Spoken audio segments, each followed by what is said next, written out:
চলো বন্ধুরা দেখে নিই আজকের দিনটা তোমাদের ঠিক কেমন যাবে। কেমন যাবে তোমাদের আজকের দিনটা।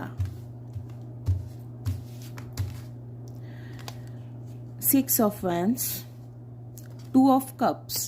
আচ্ছা, তো বন্ধুরা আমি এখানে দেখতে পাচ্ছি যে তোমাদের কিন্তু আজকে জীবনের যে কোনো ক্ষেত্রে ভীষণ সাফল্য পাওয়ার সম্ভাবনা রয়েছে।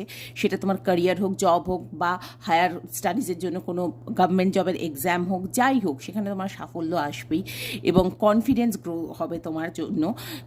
আর সম্পর্কের ক্ষেত্রে বলতে পারি তোমার কিন্তু কমিটমেন্ট আসছে এবং পসিবিলিটি অফ ম্যারেজ একদম মোটামুটি আছেই। তো কাজেই বন্ধুরা 2 of Cups কিন্তু আমাদের ভীষণ সুন্দর একটা ইমোশনাল বন্ডিং, হারমোনিয়াস রিলেশনশিপের কথা বলে। তোমার সঙ্গে তোমার ভালো লাগার মানুষের দেখা হতে পারে, মনের মানুষের দেখা হতে পারে এবং খুব সুন্দর এনার্জি। কাজের ক্ষেত্রেও তোমার কোনো পার্টনারশিপে